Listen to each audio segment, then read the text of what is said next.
പൊന്നമ്പലമേട്ടിൽ നിന്ന് സനോജ് സുരേന്ദ്രൻ കൂടി ചേരുകയാണ്.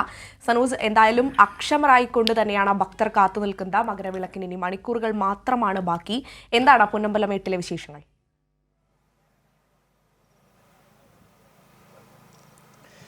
അഞ്ജന, ചെറിയൊരു തിരുത്തുണ്ട്. നമ്മൾ പൊന്നമ്പലമേട്ടിലല്ല, പുല്ലുമേട്ടിലാണ് നിൽക്കുന്നത്. പൊന്നമ്പലമേട്ടിലാണ് മകരവിളക്ക് തെളിയിക്കുന്നത്. പൊന്നമ്പലമേട്ടിലെ മകരവിളക്ക് തെളിയിക്കുന്നത് കാണാൻ ഭക്തലക്ഷങ്ങൾ പുല്ലുമേട്ടിലും തടിച്ചുകൂടിയിരിക്കുന്നു എന്നുള്ളതാണ് നമുക്ക് ഇവിടെ നിന്ന് നൽകാൻ കഴിയുന്ന വിവരം. നിരവധി തീർത്ഥാടകർ, പ്രത്യേകിച്ച് ശബരിമല സന്നിധാനത്ത് നിന്നാൽ മകരജ്യോതി കാണാൻ കഴിയുന്നതിനേക്കാൾ മനോഹരമായി പുല്ലുമേട്ടിൻ്റെ ഉയർന്ന കുന്നിൻ ചെരുവിൽ നിന്നാൽ മകരജ്യോതി കാണാൻ കഴിയുന്നു എന്നുള്ളത് കൊണ്ട് തന്നെ എല്ലാ തീർത്ഥാടന കാലത്തും വലിയ തോതിലുള്ള ഒരു തിരക്ക് പുല്ലുമേട്ടിൽ അനുഭവപ്പെടാറുണ്ട്. അത് ഇക്കുറിയുമുണ്ട്. ഇക്കുറിയും വലിയ തോതിലുള്ള തീർത്ഥാടക പ്രവാഹം പുല്ലുമേട്ടിൻ്റെ വിവിധ ഭാഗങ്ങളിലുണ്ട്. പുലർച്ചെ മുതൽ തീർത്ഥാടകർ ഇവിടെ തമ്പടിച്ചിരിക്കുകയാണ്. കനത്ത വെയിലുണ്ടായിരുന്നു. ഉച്ചവെയിലിൽ പോലും, ചുട്ടുപൊള്ളുന്ന വെയിലിൽ പോലും ആ വെയിലിനെയൊക്കെ അവഗണിച്ചുകൊണ്ട് ഇവർ ഇവിടെ മകരജ്യോതി, വൈകുന്നേരത്തെ മകരവിളക്ക് തെളിയിക്കുന്നത് കാണാൻ വേണ്ടി കാത്തു നിൽക്കുന്ന കാഴ്ചയാണ് നമുക്കിവിടെ കാണാൻ കഴിഞ്ഞത്. ഇവിടെ നമ്മൾ നിന്ന് ഈ ലൈവ് സംവിധാനം നൽകുമ്പോൾ സാങ്കേതിക സംവിധാനത്തിന് അല്പം തടസ്സമുള്ള ഇടമാണ്. പ്രത്യേകിച്ച് നെറ്റ്വർക്ക് വളരെ കുറവാണ്. അവിടെ നമ്മൾ പലയിടങ്ങളിലൂടെ സഞ്ചരിച്ചതിന് ശേഷമാണ് ഒരു പ്രത്യേക സ്ഥലത്ത് മാത്രം അല്പം നെറ്റ്വർക്കിൻ്റെ സഹായത്തോടു കൂടിയാണ് ഇവിടുത്തെ വിവരങ്ങൾ നമുക്ക് പ്രേക്ഷകർക്ക് മുമ്പിൽ എത്തിക്കാൻ കഴിയുന്നത്.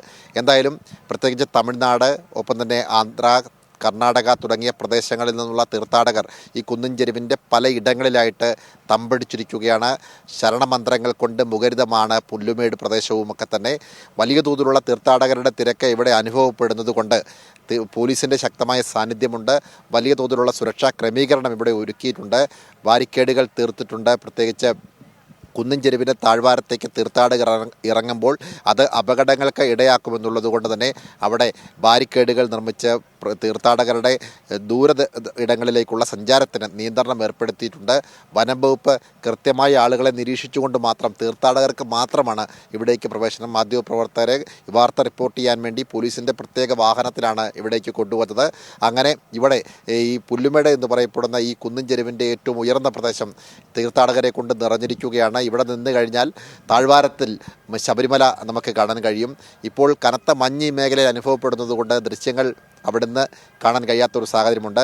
രാത്രിയായി കഴിഞ്ഞാൽ, പ്രത്യേകിച്ച് ദീപാരാധന സമയത്ത് സന്നിധാനം പൊന്നമ്പലമേടിന് വേണ്ടി പൊന്നമ്പലമേട്ടിൽ തെളിയിക്കുന്ന മകരജ്യോതി ദർശിക്കാൻ വേണ്ടി സന്നിധാനം തയ്യാറെടുക്കുമ്പോൾ അവിടെ ദീപാലങ്കാരങ്ങൾ കൊണ്ട് സന്നിധാനം പരിസര പ്രദേശങ്ങളും നിറയും. അപ്പോൾ ഈ കുന്നിൻ ചെരുവിൽ നിന്ന് കഴിഞ്ഞാൽ സന്നിധാനത്തെ താഴ്വാരത്തെ കാഴ്ച മനോഹരമായി കാണാൻ കഴിയും. അതോടൊപ്പം തന്നെ ഈ പൊന്നമ്പലമേട്ടിൽ തെളിയിക്കുന്ന മകരജ്യോതിയും ഇവിടെ നിന്നാൽ മനോഹരമായി ദർശിക്കാൻ കഴിയും. അതുകൊണ്ട് തന്നെയാണ് ഈ ഉയർന്ന പ്രദേശത്തെ ഏറ്റവും ഉയർന്ന കുന്നിൻ ചെരുവിൽ നിന്നുകൊണ്ട് ഈ മകരജ്യോതി ദർശിക്കാൻ വേണ്ടി തീർത്ഥാടകർ ഇവിടെ തടിച്ചുകൂടിയിരിക്കുന്നത്.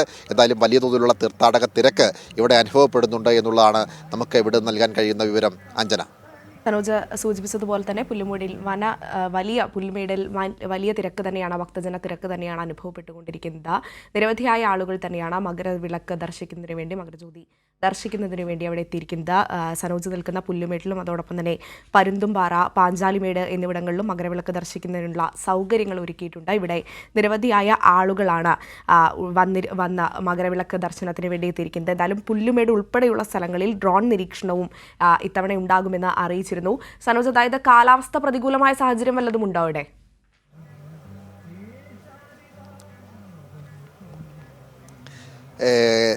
അഞ്ജന, കനത്ത മഞ്ഞുണ്ട് ഇവിടെ. പ്രത്യേകിച്ച് സാധാരണ നിലയിൽ ഇവിടെ നിന്ന് കഴിഞ്ഞാൽ വളരെ മനോഹരമായ രീതിയിൽ ഈ സമയങ്ങളിലൊക്കെ തന്നെ താഴ്വാരത്തെ ശബരിമല ക്ഷേത്രം നമുക്ക് കാണാൻ കഴിയും. അവിടുത്തെ ആഴിയിൽ അഗ്നി ഈ നാളങ്ങൾ ഉയർന്നു പോകുന്നത് നമുക്ക് കാണാൻ കഴിയും. പക്ഷേ ഇവിടെ ഇപ്പോൾ കനത്ത മഞ്ഞായതുകൊണ്ട് തന്നെ ഇവിടെ നിന്നും ഈ സന്നിധാനത്തെ കാഴ്ചകൾ ഇപ്പോൾ കാണുന്നതിന് അല്പം ബുദ്ധിമുട്ടുണ്ട്. മകരജ്യോതി തെളിയിക്കുന്ന പൊന്നമ്പലമേട് ഇവിടെ നിന്നും കാണാൻ കഴിയുന്ന ഒരു കാഴ്ചയാണ്. പക്ഷേ ഇപ്പോൾ ഇവിടെ മഞ്ഞുള്ളതുകൊണ്ട് ഇപ്പോൾ വളരെ ചെറിയ തോതിൽ മാത്രമാണ് ഈ പൊന്നമ്പലമേട് ഇപ്പോൾ ഈ മഞ്ഞിനിടയിലൂടെ കാണാൻ കഴിയുന്നത്. അവിടെ മകരജ്യോതി തെളിയിക്കപ്പെടുമ്പോൾ സ്വാഭാവികമായും ആ മഞ്ഞ വെളിച്ചം ഇവിടേക്ക് കാണാൻ കഴിയും. വളരെ ഉയർന്ന പ്രദേശമായതുകൊണ്ട് ഈ പുല്ലുമേടും പൊന്നമ്പലമേടും ഒരേ ലെവലിൽ, അതായത് സമുദ്രനിരപ്പിൽ നിന്നും ഒരേ ലെവലിൽ നിൽക്കുന്ന രണ്ട് മലകളാണ്. ഒരു മല ശബരിമലയുടെ മറുവശത്താണെങ്കിൽ പുല്ലുമേട് നിൽക്കുന്നത് മറുഭാഗത്താണ്. അങ്ങനെ രണ്ട് വശങ്ങളിലായി നിൽക്കുന്ന രണ്ട് മലകൾ, ആ മലകളുടെ ഒരു മല പൊന്നമ്പലമേട്ടിൻ്റെ മലമുകളിലാണ് മകരവിളക്ക് തെളിയിക്കപ്പെടുന്നത്. ആ മകരവിളക്ക് മനോഹരമായി കാണാൻ കഴിയുന്ന ഏറ്റവും ഉയർന്ന ഒരു പ്രദേശമാണ് ഈ പുല്ലുമേട്. അതുകൊണ്ട് തന്നെ തീർത്ഥാടകർ എല്ലാ തീർത്ഥാടന കാലത്തും ഇവിടെ തടിച്ചുകൂടാറുണ്ട്.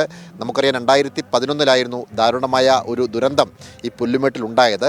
പുല്ലുമേട്ടിൽ നിന്നും മകരവിളക്ക് ദർശിച്ചു മടങ്ങിയ തീർത്ഥാടകർ പുല്ലുമേട്ടിലെ ഫോറസ്റ്റ് സ്റ്റേഷൻ സമീപമുള്ള ഒരു ചെറിയ താഴ്വാരത്തിൽ തിക്കും തിരക്കം കൂട്ടി അപകടത്തിൽപ്പെടുകയും 102 തീർത്ഥാടകർ അന്ന് സംഭവ സ്ഥലത്ത് മരണമടയുകയും ചെയ്യുന്ന ഒരു ദാരുണമായ സംഭവം ഉണ്ടായതിനു ശേഷം ശക്തമായ നിയന്ത്രണം പുല്ലുമേട്ടിലുണ്ട്. പുല്ലുമേട്ടിൽ നിന്നും മുമ്പ് വാഹനങ്ങളിൽ തീർത്ഥാടകർക്ക് വരാനും ദർശനം കഴിഞ്ഞ്, അതായത് മകരജ്യോതി ദർശിച്ചതിന് ശേഷം മടങ്ങിപ്പോകാനും വാഹനങ്ങൾ ഉണ്ടായിരുന്നുവെങ്കിൽ ഇപ്പോൾ വാഹനങ്ങൾക്ക് ഇവിടേക്ക് പ്രവേശനമില്ല. തീർത്ഥാടകർക്ക് സത്രത്തിലൂടെ, പെരിയാർ വള്ളക്കടവ് വന്ന സത്രത്തിലൂടെ നടന്നു വേണം മല കയറി സന്നിധാനത്തേക്ക് മല ഇറങ്ങിപ്പോകുവാൻ. എന്നാൽ ഇവിടെ ഇപ്പോൾ വാഹനങ്ങൾ കടത്തിവിടുന്നില്ല. അതുകൊണ്ട് തന്നെ ഈ മകരവിളക്ക് ദർശിച്ചതിന് ശേഷം മടങ്ങുമ്പോൾ തീർത്ഥാടകരെ ഓരോ പ്രദേശത്തും കൃത്യമായ സർക്കിൾ ഇൻസ്പെക്ടർമാർക്ക് അതാത് പ്രദേശത്തിൻ്റെ ചുമതല നൽകിയിട്ടുണ്ട്. ആ പ്രദേശത്തെ ആളുകളെ, ഓരോ ഇടങ്ങളിലെ ആളുകളെയും സന്നിധാനത്ത് അല്ലെങ്കിൽ പൊന്നമ്പലമേട്ടിൽ തെളിയുന്ന മകരവിളക്ക് ദർശിച്ചതിന് ശേഷം തീർത്ഥാടകരെ ഘട്ടം ഘട്ടമായിട്ടാണ് കടത്തിവിടുക. അങ്ങനെ ഘട്ടം ഘട്ടമായി കടത്തിവിടുന്നതിൻ്റെ ഒരു പ്രധാനപ്പെട്ട കാരണമെന്ന് പറയപ്പെടുന്നത് ഈ മകരവിളക്ക് കഴിഞ്ഞ ഉടൻ തന്നെ വീടുകളിലേക്ക് മടങ്ങാൻ വേണ്ടി തീർത്ഥാടകർ വലിയ തോതിലുള്ള തിക്കും തിരക്കും കൂട്ടും. ആ തിക്കും തിരക്കും കൂട്ടുമ്പോഴാണ് അപകടങ്ങൾ സംഭവിക്കുന്നത്. അത്തരം അപകടങ്ങൾ ഒഴിവാക്കുന്നതിൻ്റെ ഭാഗമായിട്ടാണ് നിയന്ത്രണങ്ങളോടെ തീർത്ഥാടകരെ, ഓരോരോ പ്രദേശങ്ങളിലെ തീർത്ഥാടകരെ ഇവിടെ ഒന്നും മടക്കി അയക്കാൻ വേണ്ടിയുള്ള ക്രമീകരണം പോലീസും ഫോറസ്റ്റും വനം വകുപ്പും ഫയർഫോഴ്സും ഒക്കെ തന്നെ ചേർന്ന് നടപ്പാക്കിയിട്ടുള്ളത്. അതുപോലെ തന്നെ അഞ്ജന സൂചിപ്പിച്ചതുപോലെ തന്നെ ഡ്രോൺ നിരീക്ഷണം ഇവിടെ ശക്തമാക്കിയിട്ടുണ്ട്. പോലീസിൻ്റെ നേതൃത്വത്തിൽ ഇവിടങ്ങളിലെ പല ഭാഗങ്ങളിലും ഡ്രോൺ നിരീക്ഷണം ശക്തമാക്കിയിട്ടുണ്ട്. എന്തെങ്കിലും അനിഷ്ട സംഭവങ്ങളുണ്ടോ എന്ന് കൃത്യമായി വിലയിരുത്തുന്നതിൻ്റെ ഭാഗമായിട്ടാണ് അത്തരമൊരു ക്രമീകരണം ഏർപ്പെടുത്തിയിട്ടുള്ളത്. അതുപോലെ തന്നെ അടിയന്തര സാഹചര്യമുണ്ടായാൽ ഹെലികോപ്റ്റർ സംവിധാനവും ഏർപ്പെടുത്തിയിട്ടുണ്ട് എന്ന ദുരന്ത നിവാരണ സേനയും പോലീസും വ്യക്തമാക്കിയിട്ടുണ്ട്. അങ്ങനെ പഴുതടച്ചുകൊണ്ടുള്ള ഒരു സുരക്ഷാ ക്രമീകരണമാണ് ഈ എല്ലാ തവണയും എന്ന പോലെ തന്നെ ഇത്തവണയും സന്നിധാനത്തും ഒപ്പം തന്നെ ഈ മകരവിളക്ക് ദർശിക്കാൻ കഴിയുന്ന ഇടങ്ങളിലെല്ലാം, പ്രത്യേകിച്ച് ഇടുക്കി ജില്ലയുടെ പ്രധാനപ്പെട്ട കേന്ദ്രങ്ങളിലാണ് ഈ മകരജ്യോതി ദർശിക്കാൻ കഴിയുന്ന ഉയർന്ന പ്രദേശങ്ങൾ. അത് മുമ്പ് അഞ്ജന സൂചിപ്പിച്ചതുപോലെ തന്നെ പുല്ലുമേട്ടിലാണെങ്കിലും പാഞ്ചാലിമേട്ടിലാണെങ്കിലും പരുന്തുംപാറയിലാണെങ്കിലും ഒക്കെ, ഈ പരുന്തുംപാറയും പാഞ്ചാലിമേടും ഒക്കെ പെരുവന്താനം പഞ്ചായത്തിൻ്റെ ഭാഗമായിട്ടുള്ള ഉയർന്ന പ്രദേശങ്ങളാണ്. അവിടെയും നിരവധി ആളുകളുണ്ട്. അവിടെ തീർത്ഥാടകരെക്കാൾ ിലുപരി തദ്ദേശീയരായിട്ടുള്ള ആളുകൾ ഈ മകരവിളക്ക് കാണാൻ വേണ്ടി സംഗമിക്കുന്ന ഒരു ഇടമാണ് ഈ പാഞ്ചാലിമേടും ഈ ഒപ്പം തന്നെ പരുന്തുംപാറയും എന്ന് പറയപ്പെടുന്ന പ്രദേശം. എന്നാൽ പുല്ലുമേട്ടിൽ അങ്ങനെയല്ല. പുല്ലുമേട്ടിൽ തീർത്ഥാടകരാണ് അന്യദേശങ്ങളിൽ നിന്നും വന്ന, പ്രത്യേകിച്ച് തമിഴ്നാട്ടിൽ നിന്നും തെലങ്കാനയിൽ നിന്നും ആന്ധ്രയിൽ നിന്നുമൊക്കെ വന്നിട്ടുള്ള തീർത്ഥാടകരെ കൊണ്ടാണ് പുല്ലുമേടിൻ്റെ ഓരോ മേടുകളും ഇപ്പോൾ നിറഞ്ഞു കഴിഞ്ഞിട്ടുള്ളത്. വലിയ തോതിലുള്ള ഒരു സുരക്ഷാ ക്രമീകരണം അതിൻ്റെ ഭാഗമായി പോലീസും ഫയർഫോഴ്സും ഫോറസ്റ്റും ഒക്കെ ചേർന്ന് ഇവിടെ ഒരുക്കിയിട്ടുമുണ്ട്.